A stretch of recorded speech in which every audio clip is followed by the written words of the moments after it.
हाय viewers, अब मेरी आगे की दास्तान सुनिएगा। ये मेरा सबसे डिफ़िकल्ट एंड जो क्या कहते हैं बहुत ही ज़्यादा इमोशनली ब्रेकिंग वाला एक्सपीरियंस था। शादी हो गई, सब कुछ हो गया, सब ठीक ठाक चल रहा था। 1.5 साल हो गए थे, 2 साल हो गए, इसकी छोटी गुड़िया भी हो गई थी। उसके बाद क्या हुआ कि मेरे लेफ़्ट जहाँ पे लिम्फ नोड निकले थे, बोन का प्रोट्रूजन शुरू हुआ। वहाँ पानी जैसे शावर में नहाओ पानी लगता था तो बड़ा पेनफुल लगता था। मैंने इग्नोर किया, मैंने कहा शायद पता नहीं ऐसे ही हो रहा होगा क्योंकि लिम्फ नोड निकले हैं तो पेन हो रहा होगा। वो एक और नीचे दूसरा भी बनना शुरू हुआ, बट ऐसे टच करो तो पेन होता था जैसे बड़ा एलर्जिक सा हो गया हो। I went to the doctor, वो फिर घबरा गया। तब उसने देखा, उसको खूब हिला के कि ये दोबारा आप टेस्ट कराइए। जब दोबारा टेस्ट कराया, again it was the disease record and it was on the outer chest wall this time. मतलब मैं तो समझ ही नहीं पाई कि ये तो पीछा ही नहीं छोड़ रहा। पहले तो इन्होंने कहा था कुछ भी नहीं है, सब कुछ ठीक है, but then you never know, life has all surprises and problems already.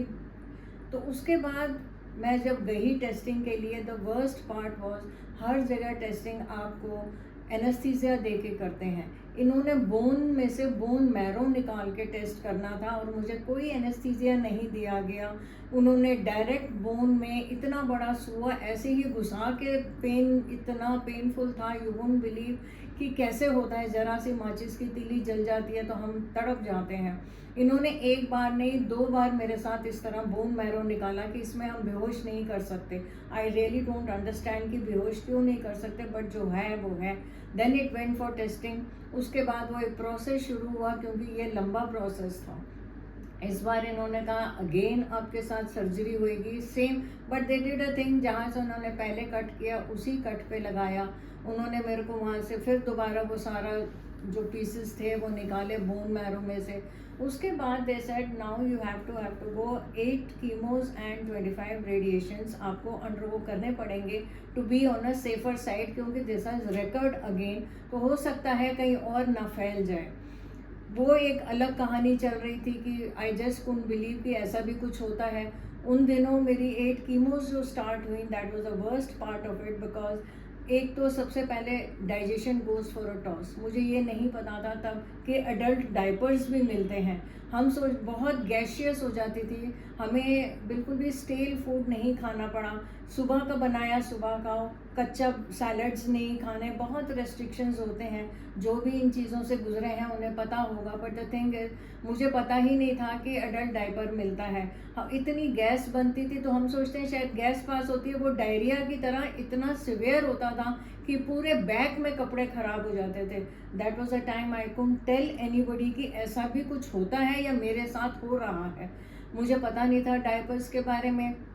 I used to go and change clothes, यही होता रहा।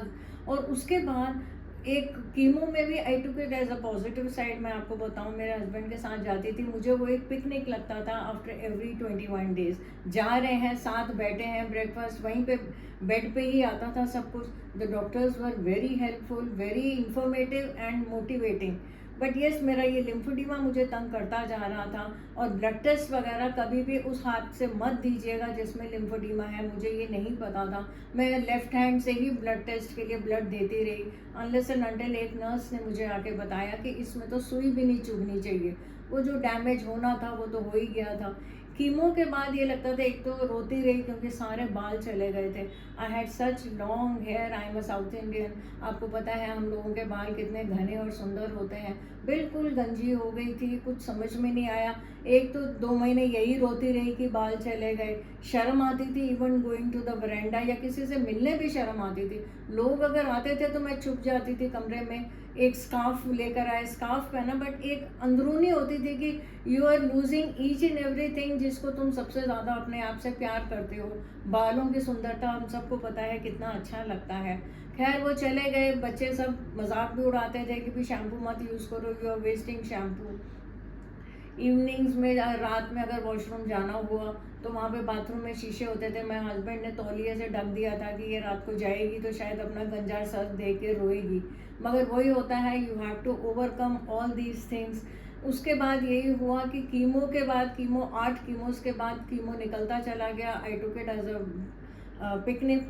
उसके बाद radiation was more painful, I had to undergo 25 radiation, जिसके दाग आज तक मेरे गले में और आर्म्स में हैं.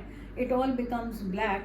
25 रेडिएशंस के बाद आगे की कहानी अब अगले वीडियो में, क्योंकि आप भी बोर हो जाओगे सारी नेगेटिवनेस सुनने में. बट इस सब के बीच में ये कहूँगी, मैं ज़िंदगी का मज़ा लेती रही, पिक्चर्स देखती रही, खुशी मनाती रही.